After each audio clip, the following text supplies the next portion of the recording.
जय हिंद, जय Bharat. NDS friends, Russia और यूक्रेन के बीच चल रहे युद्ध को लगभग 1 महीने से ज्यादा बीत गया है, लेकिन दोनों देशों में से कोई भी देश झुकने को तैयार नहीं है।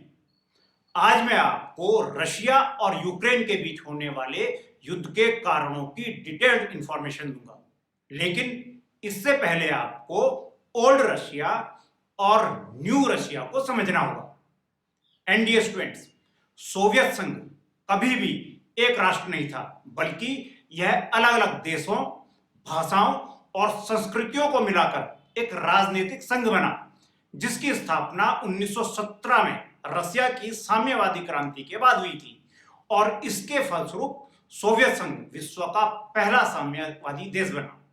सोवियत संघ के विघटन से पहले यानी 1991 तक सोवियत संघ में अलग अलग भाषाओं और संस्कृतियों के कुल 15 देश शामिल थे। इसमें शामिल देशों में जहां एक और सेंट्रल एशिया के मुस्लिम देश जैसे उज्बेकिस्तान, ताजिकिस्तान और किर्गिस्तान थे, तो वहीं दूसरी ओर ईस्टर्न यूरोप के कुछ देश जैसे लातविया, एस्टोनिया, यूक्रेन, बेलारूस और जॉर्जिया शामिल थे, जहां की 90% पॉपुलेशन ईसाई धर्म के लोगों की थी। एनडीए स्टूडेंट्स, रसिया ओल्ड सोवियत संघ में क्षेत्रफल के मामले में सबसे बड़ा, सबसे अमीर और सबसे ताकतवर देश था और यही कारण था कि संपूर्ण सोवियत संघ को एक तरह से रसिया द्वारा ही संचालित किया जाता था। आज से 30-35 साल पहले दुनिया पर सोवियत संघ का काफी बड़ा प्रभाव था, जो कि समय के साथ साथ धीरे धीरे और कम होता चला गया। लेकिन आज भी सोवियत संघ के विघटन के दशकों बाद भी चीन, क्यूबा, उत्तर कोरिया सहित कुछ अन्य देशों में कम्युनिस्ट सरकारें मौजूद हैं। आइए बात करते हैं सोवियत संघ के विघटन होने के बाद यूक्रेन की स्थिति का। एनडीएस फ्रेंड्स, सोवियत संघ से अलग होने से पहले 1991 में यूक्रेन सोवियत संघ का सीमावर्ती प्रांत था, जिसे आप बॉर्डर स्टेट कह सकते हैं। यूक्रेन का रशियन लैंग्वेज में भी मीनिंग बॉर्डर ही होता है। इन दोनों देशों के रिलीजन और कल्चर लगभग एक समान है। इन दोनों देशों के लोगों को देखकर आप यह अंदाजा नहीं लगा सकते हैं कि कौन सा व्यक्ति किस कंट्री का सिटीजन है। कहने का मतलब यह है कि दोनों कंट्रीज में बहुत ज्यादा समानता है।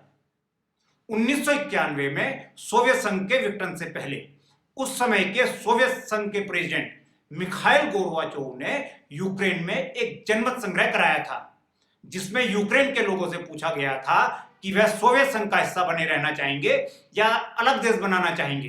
तब 92% लोगों ने यूक्रेन को अलग देश बनाने के लिए वोट किया था।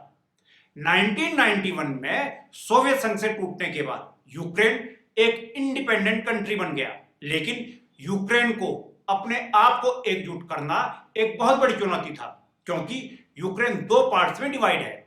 इसका फर्स्ट पार्ट पूर्वी यूक्रेन है, तो सेकंड पार्ट पश्चिमी यूक्रेन है। एनडीए स्टूडेंट्स, यहां पर यह इंपॉर्टेंट है कि ईस्टर्न यूक्रेन वेस्टर्न यूक्रेन से पहले ही सोवियत संघ का हिस्सा था। इस वजह से ईस्टर्न यूक्रेन के लोगों के रिश्ते रूस से अच्छे रहे हैं। यूक्रेन के अंदर रहते हुए भी जिन नेताओं का झुकाव रशिया की तरफ था, वह अधिकांश ईस्टर्न यूक्रेन से ही बिलोंग करते हैं। जहां तक वेस्टर्न यूक्रेन का सवाल है, तो वेस्टर्न पार्ट में यूरोपीय ताकतों का शासन रहा, जैसे पोलैंड और हंगरी। यही वजह है कि पश्चिमी यूक्रेन के लोग पश्चिमी देशों से जुड़ाव ज्यादा महसूस करते हैं। ईस्टर्न आबादी रूसी बोलने वालों की है और ऑर्थोडॉक्स है। वेस्टर्न हिस्से में बड़ी आबादी यूक्रेन की भाषा बोलने वाली है और कैथोलिक है। इस तरह से हम देखते हैं कि यूक्रेन ईस्टर्न और वेस्टर्न 2 पार्ट्स में डिवाइड हो गया, जो लगभग एक दूसरे के विपरीत है। यही कारण है कि 1991 में अलग देश बनने के बाद जिस तरह से यूक्रेन की जनता ने यह सोचा था कि यूक्रेन डेमोक्रेसी एंड कैपिटलिज्म की तरफ शिफ्ट हो जाएगा, यह बिल्कुल भी आसान नहीं था, क्योंकि ईस्टर्न यूक्रेन के लगभग सभी लोग आज भी अपने आप को रूस के ज्यादा करीब समझते हैं और रूस के कानून कायदों का ही पालन करते हैं। यूक्रेन के लोगों के बीच यह विभाजन हमें 2004 और 2010 में देखने को मिला। 2004 में यूक्रेन में ऑरेंज रिवॉल्यूशन हुआ, जिसमें यूक्रेन के लाखों लोगों ने यूरोप से जुड़ने के लिए रैलियां निकाली थी। इस दौरान कीव की मुख्य सड़कों पर ऑरेंज कलर के बैनर थे और आंदोलनकारियों ने भी ऑरेंज कलर के ही कपड़े पहने हुए थे। इसी कारण इस आंदोलन को ऑरेंज क्रांति का नाम दिया गया, जिससे पूरे देश के प्रदर्शनकारी राजधानी में जमा हो गए थे और लोकतंत्र के लिए आवाज उठा रहे थे। NDA aspirants, as an defence expert, मेरी समझ में यह बात आज तक नहीं आई है कि लाखों लोगों द्वारा मार्च निकालने से उसको आंदोलन कहा जा सकता है। उसको किसी भी एंगल से क्रांति या रेवोल्यूशन का नाम नहीं दिया जा सकता। चलिए इसके विषय में कभी और डिस्कस करेंगे। ओके, अब हम वापस आते हैं यूक्रेन की ऑरेंज क्रांति पर। एनडीए स्टूडेंट्स, जैसा होता है कि किसी भी आंदोलन के बाद आंदोलन के नायक को ही उस काम को करने के लिए दे दिया जाता है जिसके लिए आंदोलन हुआ था, ठीक वैसा ही यूक्रेन में भी हुआ और ऑरेंज क्रांति के नायक विक्टर को राष्ट्रपति और नायिका यूलिया टिमोशेंको को प्रधानमंत्री चुना गया। लेकिन ये दोनों राजनेता अपने वादों को पूरा करने में नाकाम रहे। दोनों में से किसी ने भी अपना वादा पूरा नहीं किया। प्रेसिडेंट विक्टर ने बेसिक इकोनॉमिक, सोशल और मोरल रिफॉर्म्स की बात तो की, लेकिन उसे पूरा नहीं कर सके। ऐसा ही कुछ हमें 2010 में भी देखने को मिलता है, जब रशियन प्रेसिडेंट पुतिन के समर्थक यानुकोविच चुनाव जीत गए और यूक्रेन के राष्ट्रपति चुने गए। प्रेसिडेंट का कार्यभार संभालने के बाद उन्होंने 2004 में ऑरेंज क्रांति के दौरान किए गए लोकतांत्रिक सुधारों को लगभग खत्म कर दिया। इन दो एग्जाम्पल के द्वारा आप समझ सकते हैं कि यूक्रेन का सोशल और पॉलिटिकल ताना बाना कुछ इस तरह का है कि यूक्रेन पिछले 31 सालों से जिस तरह से अपने आप को रसिया की शैडो से बाहर निकालकर पश्चिमी देशों की तरफ जाना चाह रहा है, लेकिन यूक्रेन ऐसा नहीं कर पा रहा है। एनडीए स्टूडेंट्स, अब हम यूक्रेन से रसिया की तरफ चलते हैं। 1991 में सोवियत संघ से टूटने के बाद से ही अमेरिका और पश्चिमी देश रसिया को चारों तरफ से नाटो अलायंस के द्वारा घेरने का प्रयास करने में लगे थे। नाटो की इस घेराबंदी का विरोध रूस ने 1997 से ही प्रारंभ कर दिया था।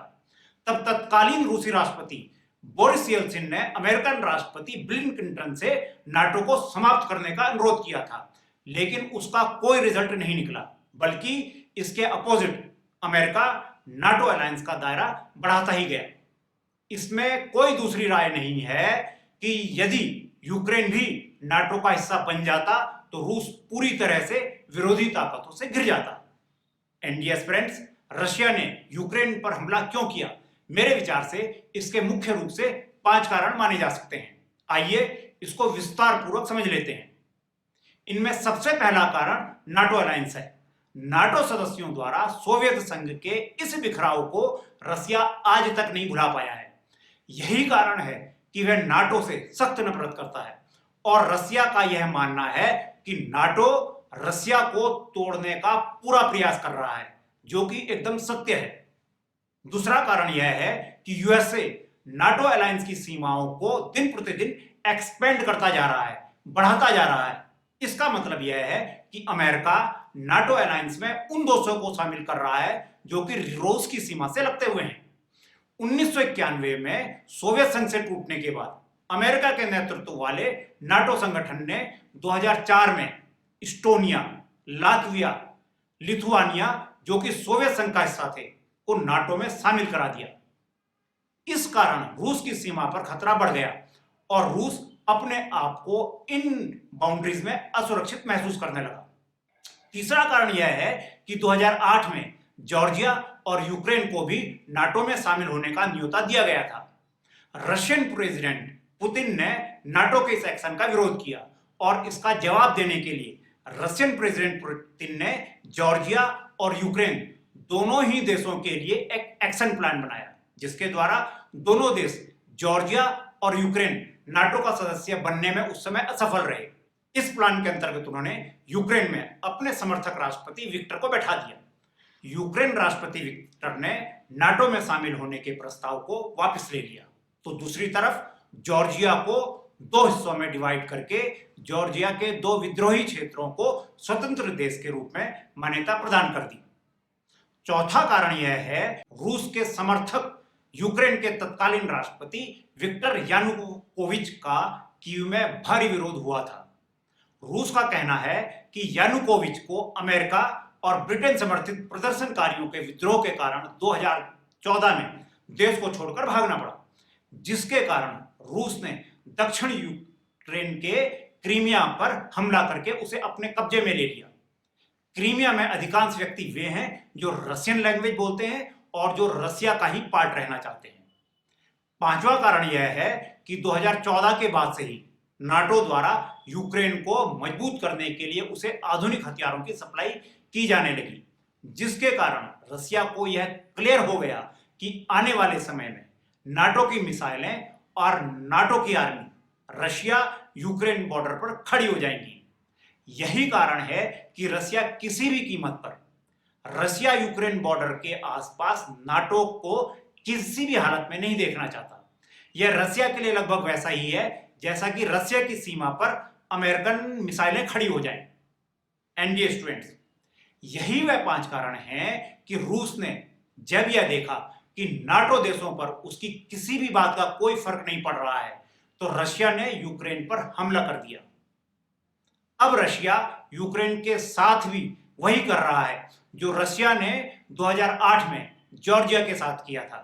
जैसा कि मैंने आपको बताया कि 2008 में रशिया ने जॉर्जिया को 2 अलग अलग पार्ट्स में डिवाइड करके वहां 2 अलग अलग देशों को मान्यता दे दी, जिससे कि जॉर्जिया नाटो में शामिल ना हो सके। लगभग वैसा ही रूस ने अमेरिका व अन्य यूरोपियन देशों की पाबंदियों के परवाह किए बगैर 14 फरवरी 2022 को यूक्रेन पर हमला करते हुए उनके 2 क्षेत्रों को अलग अलग देश के रूप में मान्यता दे दी। एनडीएस फ्रेंड्स, जहां तक यूक्रेन की लोकेशन की बात है तो यह बहुत ही इंपॉर्टेंट जगह पर स्थित है। यूक्रेन ईस्टर्न यूरोप में है और यूक्रेन चारों तरफ से अलग अलग कंट्री से घिरा हुआ है, जिसमें नॉर्थ की तरफ बेलारूस का बॉर्डर है जो रसिया का कट्टर समर्थक है, ईस्ट की तरफ रसिया का बॉर्डर है, तो साउथ में ब्लैक सी है, तथा साउथ वेस्ट में मोल्डोवा और रोमानिया तथा यूक्रेन का पश्चिमी बॉर्डर हंगरी, स्लोवाकिया और पोलैंड से लगता है। सोवियत संघ से अलग होने के 31 साल बाद आज यूक्रेन यूरोप का दूसरा सबसे बड़ा देश है, लेकिन यूरोप का सेकंड लार्जेस्ट कंट्री होने के बाद भी यूक्रेन यूरोप में सबसे ज्यादा गरीब देश है। यूक्रेन में प्रति व्यक्ति आय पूरे यूरोप में सबसे कम है और यूक्रेन का यूरोप के सबसे गरीब देशों में नाम आता है। इसके बावजूद भी जिस तरह से यूक्रेन विश्व की महाशक्ति रसिया से इस युद्ध में मुकाबला कर रहा है, वह वास्तव में काबिले तारीफ है। इस युद्ध को 1 महीना पूरा हो गया है। रसिया और यूक्रेन के बीच युद्ध दिन प्रतिदिन भयंकर होता जा रहा है। रूस ने यूक्रेन के कई शहरों का विनाश कर दिया है और उन्हें लगभग खंडर के रूप में बदल दिया है। उम्मीद है यह युद्ध जल्द ही समाप्त होगा। इसी उम्मीद के साथ धन्यवाद। भारत माता की जय।